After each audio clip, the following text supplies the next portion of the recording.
అందరికీ నమస్కారం అండి. జేడీ వరల్డ్ యూట్యూబ్ ఛానల్కు స్వాగతం. నేను ఈరోజు చేయబోయే రెసిపీ రవ్వ పులిహోర అండి. ఇది శ్రావణ మాసం శుక్రవారాలు చేసుకునేటప్పుడు ప్రసాదంగా అమ్మవారికి నైవేద్యం పెట్టవచ్చు. ఇలా చేస్తున్నానండి.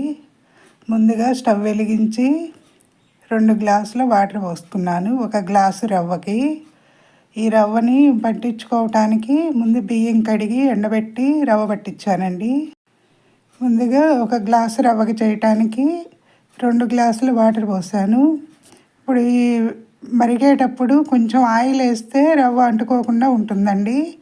1 గ్లాసు రవ్వ తీసుకున్నాను. ఇలా మొత్తం పోసి కలపాలండి. ఒక శుక్రవారం నైవేద్యంగా పెట్టుకోవటానికి పులిహోరలో ఇదొక రకంగా చేసుకోవచ్చండి. రవ్వ పులిహోర నేను నిమ్మకాయతో చేస్తున్నాను ఈరోజు. ఈ రవ్వని ఇలా ఉడకబెట్టుకోవాలండి. ఆయిల్ వేస్తే ఇలా పొడి పొడిలాడుతూ వస్తుంది. కొంచెం ఆయిల్ వేసుకోవాలి ఉడికేటప్పుడు. నీళ్ళు మరిగేటప్పుడు వేస్తే అంటుకోకుండా ఉంటుంది. ఇప్పుడు కొంచెం వేడిగా ఉన్నప్పుడే కరివేపాకు, కాస్త ఆయిలు, కొంచెం పసుపు వేసి కలపాలండి. ఈ రవ్వకి మనం రైస్తో ఎలా చేస్తామో దీన్ని కూడా బియ్యపు రవ్వనండి తీసుకున్నది. బియ్యపు రవ్వను కూడా అలానే చేసుకోవచ్చు పులిహోర. ఇది ప్రసాదంగా పెట్టడం కోసం చేస్తున్నానండి ఈరోజు. అది మగ్గిన తర్వాత పక్కన పెట్టి ఇప్పుడు స్టవ్ వెలిగించి కడాయి పెట్టాను. పాన్ పెట్టానండి తాలింపు కోసం. దీనిలో తగినంత ఆయిల్ వేసుకోవాలండి. వేసి దీనికి పోపుకి ఎండుమిర్చి, శనగగుళ్ళు, పచ్చిమిర్చి, శనగపప్పు అవి వేసుకోవాలండి. పచ్చిమిర్చి వేసాను. ఇప్పుడు దీనిలో శనగపప్పు, మినపప్పు, ఆవాలు వేయాలండి. పోపు వేస్తే అయిపోతుంది, త్వరగా కూడా అయిపోతుంది. రవ్వ ఉడకబెట్టుకోవటమేనండి ఆలస్యం. ఆవాలు వేసాను. నెక్స్ట్ కరివేపాకు కాస్త వేసి ఇంగువ వేసుకోవాలండి. ఇప్పుడు దీనిలోకి పులిహోర తాలింపుకి ఇంగువ లేనిదే టేస్ట్ ఉండదండి. ఈ పులుపు ఉంటుంది కదా, పుల్లటి వాటిలో తాలింపులో వేస్తే చక్కగా బాగుంటుంది టేస్ట్. ఇంగువ స్మెల్ వచ్చి ఇప్పుడు దీనిలో తాలింపులో ఇంగువ వేస్తున్నాను.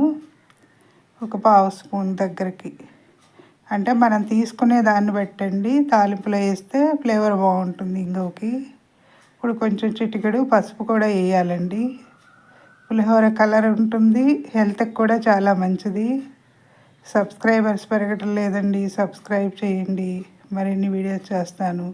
ఇప్పుడు ఈ వేయించి పెట్టుకున్న పోపుని ఈ చల్లార పెట్టుకున్న రవ్వలో కలుపుకోవాలండి. ఇలాగ ఈ రవ్వ, ఈ పోపు పెట్టుకున్న మిశ్రమం మొత్తం గిన్నెలో వేసుకుని ఇప్పుడు 1 నిమ్మకాయ తీసుకున్నానండి. నిమ్మకాయ రసం 1 కాయది సరిపోతుంది 1 గ్లాసుకి. అంటే మనం తీసుకునే దాన్ని బట్టండి. చిన్న గ్లాసే కదా. తగినంత సాల్ట్, నిమ్మరసం వేసినప్పుడు వేస్తే త్వరగా మొత్తం కలిసిపోతుందండి. తగినంత సాల్ట్ కూడా కలుపుకున్న తర్వాత ఈ పులుపుకి కొంచెం స్వీట్ తగిలితే బాగుంటుందండి. షుగర్ పౌడర్ వేస్తున్నాను 1 పావు టీ స్పూను. మొత్తం వేసి కలపాలండి రవ్వ పులిహోరకి.